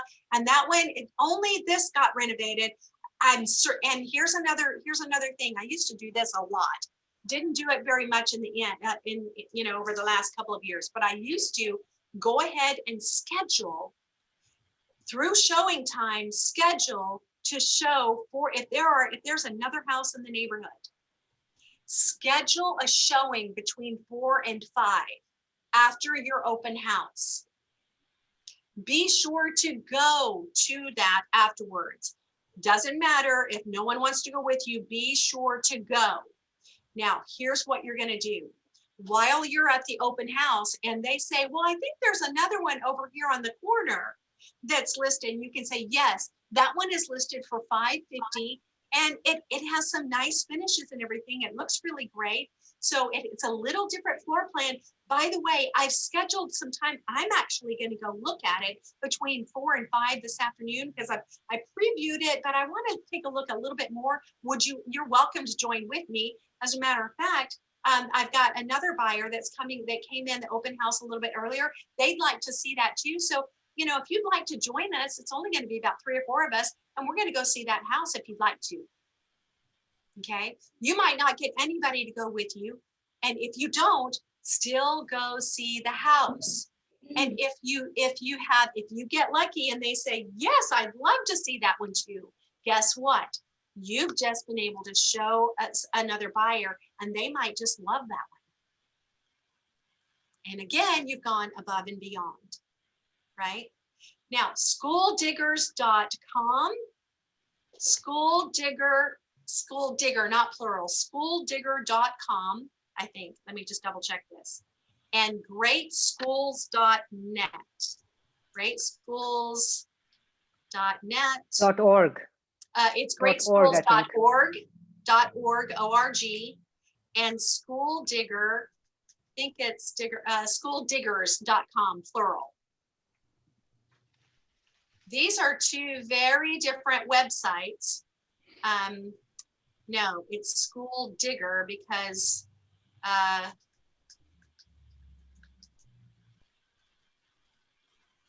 yes, schooldigger.com. Not plural, because my URL window just started going crazy when I put that S in there. So don't do that. Schooldigger.com and greatschools.org. So the reason why these are important is greatschools.org. they pull the stats on schools over the last 3 years. If your client has a house that they want to look at, but they went on to School Digger or to greatschools.org and it's not on there, it's probably because it's a newer school that doesn't have a 3-year history. Unless they've changed that rule over the last couple of years, that's been their rule. Now they rate 1 through 10, and they rate it in different categories, test scores and things like that. SchoolDigger.com, in my experience, is more opinion based, which is great because you have the test scores, plus you have and greatschools.org will even go in as far as how many sponsored lunches there are, and they go into all kinds of demographics and stuff like that. And so these are things that we're certainly not going to speak to, fair housing laws. So we're certainly not going to speak to anything like that. However, it's a great resource to let your buyers know so that they can, if schools are important. Well, what if they don't have any kids and schools aren't important? Well, we do think that schools are important because if you follow the best schools, you get the best resales. So it is a good source. Yes, Myra. I want to suggest also, I use a website called listreports.com. So good. And that website is free. You can print flyers that will have your personal information, your business information that you can send them out with. And also, I usually print a big flyer of it and I put it in a picture frame. And that one has 2 parts. It has the details of the house, but it also has what's around restaurants, schools. It does say the school, the types of school they have, the school districts. So all of that detail is there. So you can just put it on the table and print the flyers and send them with them. This is that is actually, there's a charge for those. It used to be there was a charge for that. Is there any more? Well, there are some that are free. It's like, it has different levels. Yeah. But you enter the MLS number or the address. Mm-hmm. And when it prints, then you can print postcards. It's different levels, but you can print for free the flyer. Okay, great. I'm going to share I'm going to share my screen because we use this as well, and it's listreports.com, and unless that had changed this year, but I used, yeah, that's it. So this is really great, you guys, because this tells you what's around there. Mm-hmm. So I print one of those and I put it in a picture frame, and then you don't have to print all 4 pages, but just one to leave and then one little one for them to take. Or I print the actual FMLS. Always do that. Report, and I staple my business card to it. Yep, that's perfect. This is really great. When you list a house, definitely put this into your marketing notebook. These go into this should go into your marketing notebooks. And guess what? Oftentimes, Scott, my husband that runs the business, he actually puts this in as an FMLS photo. So when it syndicates out to all these other sites, that actually is right there as one of the last photos. Mm-hmm. If it's good.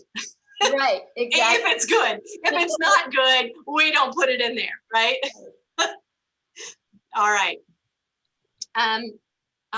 Okay, now let's, we've talked about follow-up.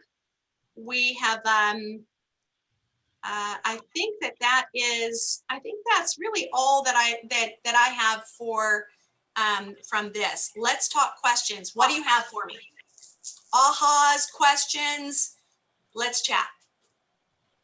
I do have a question, but I'm gonna wait until the least experienced ones to go first, because I have a particular situation that I need your experience, your advice for. You got it. All right, guys, what you got? Kimberly. You're muted. Quick question, is there a way of finding, oops, I'm sorry. All right, now I'm there. If there's anybody in the office that's doing a listing that wouldn't mind getting shadowed, is there a way of us finding that out? Yes, so we are actually going to be putting a list of people that normally give their open houses out. And so what I would suggest, are you asking if you have somebody that you can shadow for an open house? Correct. Or just in general? Somebody who's actually doing one that wouldn't mind having, you know, an extra person there with them. Yes. So here's what you're going to do we are going to be creating a list of people that are available to do open houses. So that is coming. How you're going to do that now is, have you joined the Roswell Rocks Facebook page? Yes, I have. So what you're going to do is on the Roswell Rocks Facebook page, you are going to put that out there. Hey, I'd like to shadow somebody doing an open house. Would that be possible? The other thing I want you to do is on the back of your calendar, the back, and you guys, Melody sent this calendar out to you in the very beginning. And this has a trove of information. It is a treasure trove. On the back of your calendar, it lists all of the ALC members. Okay. You can call all of these and ask if you can shadow someone at an open house, or if you can shadow them for a listing presentation or a buyer's consultation. Okay, so on the back of this, and if you don't have it, shoot Melody an email and say, hey, would you mind sending the February calendar to me? Okay. All right, cool. What other questions? Okay, I'm unmuted. Yes, go for it, Kimberly. With the Facebook, you were talking about posting an open house on a Facebook. Well, if you currently yourself don't have a huge following on your Facebook, and I'm new to the Georgia area, so what I have on my Facebook is more from another state. Should I join some other Facebook groups that are, say, Georgia related, like, or different county related? So then when I post something, it goes out to them? You sure can. I mean, is there any other best practices to get that open house that you would have on Facebook out to as many people? No, that's actually, I had not even thought about that, Kimberly. You came up with an idea. I had no idea. Well, you came up with an idea. I had no idea. No, I think it's great. I think that's a great idea. Well, I was playing around, and I found, because I'm going to be moving to Cherokee County, and I just put Cherokee County, and then what you just called it, the listings that are not listed. Off market. Off market. Thank you. I put that in, and like a plethora of information came up in groups to join. I'm like, what's all this? Yes. So I before I get a little crazy and join anything, I wanted to ask. And if you're doing an open house in your area where within next door, right now, be careful, because you don't want, I see that, Judith, you don't want people to totally get scammed. So you don't want to get the reputation within your next door group that all you do is advertise for your business. So make sure you don't do that. But it is good occasionally to say, you can put something on there with a picture and say, hey, we are doing an open house, my team and I, or whatever, are doing an open house, and you can do that on Nextdoor as well. But be careful, you thought don't, maybe like you tips don't and abuse that. Yeah, tips and tricks just to, like how you do on Facebook on Yeah. Saturday, I see it come out. Is it Saturday? Just about interest rates and things like that. Yeah. And the Uh, more that you build a profile on social media, the long, you'll be grateful that you started building a profile. Okay. Yeah. Thank you. Well, Other Robin, questions? Yes, Judith. you Yes. know I'm going to be in a very unique position because I'm not on Facebook, as I told you. Hey, let me say this, you guys, I have 5 minutes left. Let me ask you something. And I don't want you to answer right now because this is a whole other class about prospecting. We're going to be talking about this again this Friday morning from 9:30 to 10:15, not open houses, but about what I'm about to say. I want you to think about this. How would you do business if there was no MLS? In person. Now, that will blow your mind when you think about it, because that means you would get pretty creative on how to find houses to sell and buyers that would buy. So when you start going there in your thoughts and just do a brain dump, we're going to talk about this Friday. Okay, I don't have any, I have 5 minutes. Myra, go for it. What's your deal? So real quick, my neighborhood, I just found out by an estate sale on Saturday, this last weekend, that the neighbor died and the son of the neighbor hired an agent from another company, another brokerage, to list the house. She put the sign today and as a coming soon. And I'm thinking, I've been farming this place for a long time. So I was just wondering, can I reach out to her and say, hey, would it be okay to do an open house? Do you have people doing open house for you? Can I do a Wednesday open house and see how Great it goes? question. What kind? She's a different brokerage, right? She's in You cannot do it, Myra. It doesn't matter. You can't. Berkshire You can't do it. Hathaway. Nope. Bummer.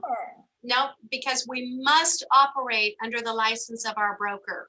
Got And it. holding another brokerage open house would not, it's not allowed. Because the Illegal. whole idea is for me to find buyers to sell that house. Now, that would be fantastic. However, since you are not in that same brokerage, you can't do that. You can you can try to find buyers for that by advertising. And you can literally say, hey, do you mind if I take a picture of the front of that house? You do not use her photos, right? Nobody steals photos. Right. So would you mind if I just take a picture of that and post it on my Facebook, because I've got a lot of buyers that are looking for this neighborhood? Do you mind if I would just take a picture of it and if I can get any buyers, I'll bring them by to show. But So you that do was- need to ask yeah. that, because you'd be taking a picture of her listing. Got it. Because I actually thought that plan B was going to be to do that, get a picture and go and knock on my doors, neighbors, and say, do you know anybody that might be interested in buying this house? Yeah, and I don't think there's anything wrong with that at all. Okay, You want to get her permission though got it.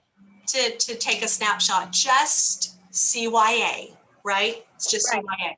Okay. Venus has a question in the chat window. When you are hosting open house circle prospecting, how do you suggest the best way to handle the homes in the community with FSBO signs you see? And also, can you please refresh on the question when someone states they are in contract with another agent? Let's do that one, because the other one might take too long to explain. So Venus, what this is that, we'll go back to that role play. And so I say, would you be offended if I send any listings, send some listings to you? Well, actually, I do have another agent. And I am working with an agent. Oh, that's great. And I'll usually ask their name. Oh, that's great. And what's their name? Oh, well, Scott Bowden. And it's like, oh, okay, great. I know Scott. That's great. Well, look, you just tell Scott to reach right out to me, and anything that I might have, I will definitely send his way. right? And then if at that time, Venus, if she's really not working with Scott, she's not signed a contract with Scott. Now, probably Scott was a bad example to use because he's here in my office. What if she said, you know, Joe Smith over at Redfin, right? And I'd say, and if I know Joe Smith, and I do know a lot of agents, if I did, I'd say, oh, I know Joe, he's a great guy. Or if I don't know Joe, I'd say, I wish I haven't had the pleasure of meeting him. Well, that's okay. You have Joe reach out to me, and I'll get any information that I can to Joe. And if she says at that point, if this potential buyer says, you know what, I haven't really decided to work with Joe yet. I don't know why I said that. Can you send it to me as well? And then I would say, are you sure you're not in contract with Joe? And she'd say, no, I'm really not. Great. I'm happy to do that for you. So, but if she says, no, I'm working with Joe and I'm good, then that means that, you know, you are definitely going to, you know, you're going to not step on those toes. And you're going to say, have that agent reach out to me. Okay, you need permission to do video of an open house that is not yours as well, correct? Here is what the nice thing to do. If you're going through an open house and you're previewing it for a buyer, the thing to do would be that now the property is listed. You can, I mean, I've done FaceTime, walked through the entire house through FaceTime. I've actually walked through a house on Zoom. So, but here's what I typically did is I would call the listing agent and I'd say, hey, I'm going to be showing your house via FaceTime, just in case, you know, your buyer's down the street waiting for me to leave. It might take me a little bit longer. I just wanted to give you a heads up on that. So, because if it's a listed property, you can show it even that way. All right. Okay, you guys, any other questions before I go? It is 3:30. You know, I like to respect your time. I don't like to go over. If you have any other questions, reach out to me personally, and I'm happy to answer anything. Does anybody need anything before I go? Thank you so much, Robin. Thank you, Robin. Thank you. You're Definitely. welcome, you guys. Go get some open houses. For real. Yes. Right. Bye.